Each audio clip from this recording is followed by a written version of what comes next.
What up, friends? I am Geoff Fienber back here with you, giving another week of PGA Tour picks for OddsChecker.com/US. Do me a favor, like the video, sub to the OddsChecker feed, so this video and my second PGA Tour video weekly can drop right into your feed, and leave a comment. Tell me which team you think is going to win the Zurich Classic. Zurich Classic back here, TPC, Louisiana. We did not get to play last year because of the COVID layoff, but we are back here. Another Pete Dye course. Just keep checking them off. More Pete Dye tracks as we go through a PGA Tour season. It's like it's hitting me over the head. Like, there are always this many, but really there are, and they are at staples on the tour. So I don't know why this year feels like more than ever, but no, really just seems like the same amount per usual. People really do hate on this event. They hate on the team format. I am not one of those people. This certainly isn't match play. I don't like crave it like match play per se, but we do this week in, week out. It feels like the PGA Tour is never taking a week off, and when it is taking a week off, we still got something like a very similar to this, like a Franklin Templeton shootout or a father-son challenge. We never get a week off. We never, and I'm not complaining. I am not.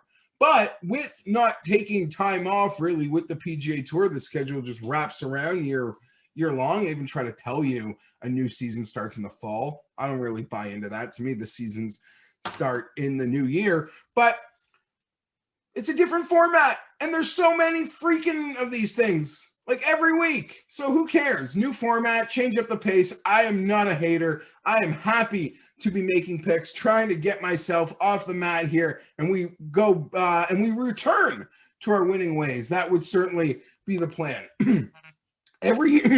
Whoa, excuse me. Just a quick summary. We have 2 rounds of alternate shot and 2 rounds of best ball. I want to say Thursday, Friday, or Thursday, Saturday, our our best ball, and Friday, Sunday, our alternate shot. We'll see incredibly low scores through through best ball. As 2 PGA players play their own ball, they get to pick the best score on the hole. Easy, super low, and alternate shot. I hit my ball, you hit my ball, right? Then I hit your ball. So 1 ball, 1 score. Things get real messy. They can get real messy for how smooth they can run in best ball. They get real messy. We saw Jon Rahm and Ryan Palmer take this thing down. They shot some incredible alternate shot numbers. Jon Rahm broke it. Not Jon Rahm. Jon Rahm carried Ryan Palmer to end his losing streak. So we'll see how that happens. And yeah, well, let's see. A lot of guys under 30-1. I have not made a move there yet. We always get power teams here. I believe in the past, there was like a Day and Scott team, or we've had like Reed and Cantley. We've had power teams. And normally they don't do well. They don't end up in winner's circle. The power teams this time are, I guess, clearly by the odds boards, the defending champ Rahm and Palmer, and behind them, I would assume the clear power team this year at 8-1 on that odds checker grid is Schauffele and Cantley. I am skipping all power teams, like the super power teams. I am skipping. Even in the next tier into the teens, Morikawa Wolf, a fun team of super young guns. Pretty exciting. That's going to be a pass for me. The first one I would consider, haven't made a move yet, would be Smith and Leishman. We played them at the Templeton shootout. I love the Aussie vibe. If I had to play a team maybe in the teens, this would be it. Watson Scheffler getting popular at 16-1. And Finau Champ. I think Finau Champ is actually incredibly live. We've seen some really long losing streaks end on the PGA Tour and LPGA recently. Wouldn't it be nice for Tony Finau? But yeah, that's that. I have not made a move anywhere in that range. I've got 3 picks for you, 45-1 and above. I will say there are teams in that 20-40 range. You can check back tomorrow. Maybe we will get on. Burns and Horschel, they'll be incredibly popular, 25-1, maybe too popular, but Burns, the LSU kid, SEC country, with Horschel, the Gator. So that's a strong team. People are really going to like them. Kirk and Todd can get unconscious. Willett Hatton, a team that I love. It's probably my favorite like combo team of anyone, certainly under 30-1. So those are them. Maybe we'll even Varner and Grace, a real snazzy team we could get on, and Home and Gooch. Home and Gooch, Varner and Grace. Those might be we might add one of them tomorrow. We might. But for now, 3 picks, 45-1 and above. I apologize if you found my just sort of recapping that top of the board boring. I don't know. I'm sorry. I just got into it and I didn't stop. So I apologize. Here we are, 45-1 on the OddsChecker grid at DraftKings Sportsbook. I am going with the team of Oklahoma State Cowboys, friends, Victor Hovland and Christoph Ventura. I get Victor Hovland at 45-1. I don't almost care who his partner is, and I mean that. But I don't mind his partner. Ventura, just go with Hovland, okay? Let's put it this way. 25% of approaches at TPC Louisiana are 200 yards plus. All of the par 3s are 200 yards plus, and there are 4 par 5s that will require long iron approaches. There's one set of partners who both rank inside the top 10 in proximity from 200 yards plus. They were also college teammates. Team Okie State Cowboy, Victor Hovland, Christoph Ventura. You got to find your lanes here, friends. This is the one that I am picking.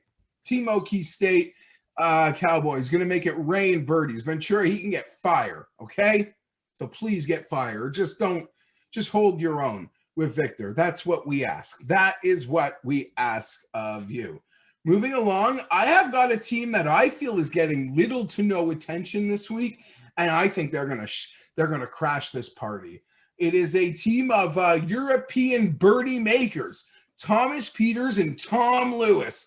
They are coming in at 55-1 on that OddsChecker grid, as low as 50, so that's about the standard number. This is a team that I believe can make birdies in absolute waves. They can both get scorching. That is what we're going to need, when looking at those past winners, how it gets done here. They're both playing quite well, to be honest, also. Pieters has not finished worse than 15th across his last 4 starts. 2 of them have come on the PGA Tour, so I'm not just referencing European Tour numbers for Thomas Pieters and Thomas Lewis. Wow. Excuse me. Sorry. It's been bothering me the whole show. I got an empty bottle of water behind me. Tom Lewis.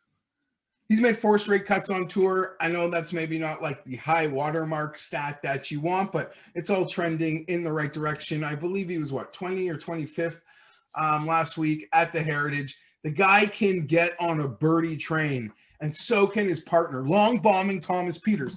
Thomas Pieters won the World Cup of Golf with, haven't seen him in a while, Thorbjorn. Ooh, ever since that plane incident. No comment. Right? And he made the Ryder Cup as a rookie, as one Ryder Cup appearance. He was amazing. Now, at Whistling Straits this year, I know a lot of people who love golf and connected to golf think Thomas Pieters would be an excellent choice for the European Ryder Cup team. Don't laugh at me. It's true. Whistling Straits Bombers course, the U.S. team sends out so many bombers. A guy like Thomas Pieters is probably better for the European Ryder Cup team than, dare I say, I'm not picking on the player. I'm going to just go after a skill set. The Thomas Pieters skill set will work for the European Tour team the European Ryder Cup team more so. Thomas Pieters is what I'm trying to say. The skill set of Pieters will play much better at Whistling Straits than the skill set of Westwood. This could be a big show for Pieters this week. Team captain Patty has got to be watching. There are open spots at the back end of that European team. People will be fighting for to the finish. I think Thomas Pieters puts himself right in that hunt this week with a great week in Louisiana. Finally, I love this one. This is why we use OddsChecker.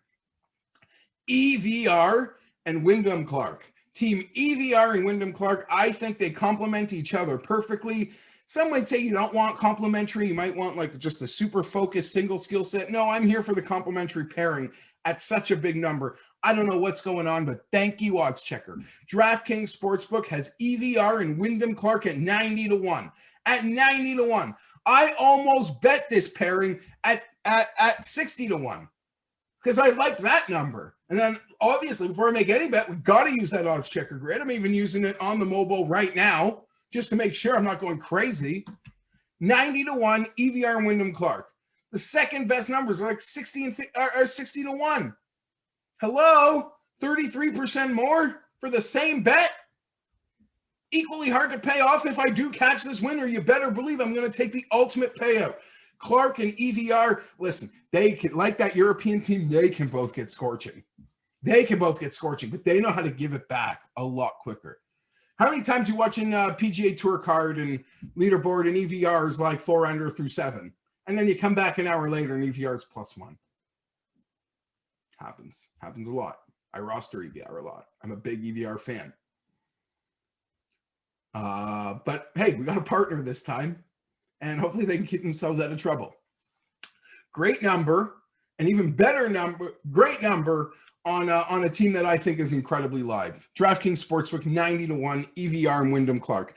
So Hovland and Ventura 45 to 1, and we got the Peters Lewis at 55 to 1, and EVR and Clark. I just spoke about them. You think I would know their names? Jeez. Those are the cards I got right now. We're probably going to go closer to the top tomorrow, something in the 30s, maybe even into the 20s with a pick. There are a few teams there that are just staring me down. But these are the bets that I have made at the moment, these three, these longer odds. That is what I'm excited about for the Zurich Classic. Shout out to Sam Eaton. Big week for him, part of the OddsChecker team. He cashed John Caitlin on the European Tour. I was happy to tail that one. And he had some nice positions with Morikawa and Chris Kirk, I believe, both cashing placings for him on the PGA Tour last week. And Chris Kirk's out here with Brendan Todd. I don't think I'm going to be betting them tomorrow. Maybe we'll see what sort of prop they have. They're like too low on the board to actually be able to cash a top 5 or a top 10. And listen, we've been in a bit of a cold streak here. Let's just be transparent about it. We will get going again, and I will meet my quotas because I always do. But one thing that's been a great help, and I swear I've been on this like earlier than most, just keep propping Chris Kirk. Just keep investing in Chris Kirk, T10s, T20s, head-to-heads. I don't win all my money back on props because I don't bet enough on the props. Chris Kirk's props have saved me a couple, have really lessened the blow on some ugly outright picks. So I love you, Chris Kirk. I wouldn't be shocked if that team of him and Todd just Georgia Bulldogs this Pete Dye track to shreds. I don't think I'll be there. That being said, I'd be emotional for a Chris Kirk win. I'm Geoff Fienberg. Tune back in tomorrow. I will give you more PGA Tour picks, maybe some props, maybe some head-to-heads. We will get at it continuously for the Zurich Classic. People don't seem to like it. It's team golf. They're taking the week off, not giving picks. Not me. I enjoy it too much. We watch too much of this stuff week in, week out. It's all the same. I have no issues that the PGA Tour wants to change up the vibe. Like, sub, comment. Tell me who you think is going to win the Zurich Classic. I'm Geoff Fienberg. I'll be back later in the week for more. Check out oddschecker.com/US to make sure you're getting the best numbers on all your bets.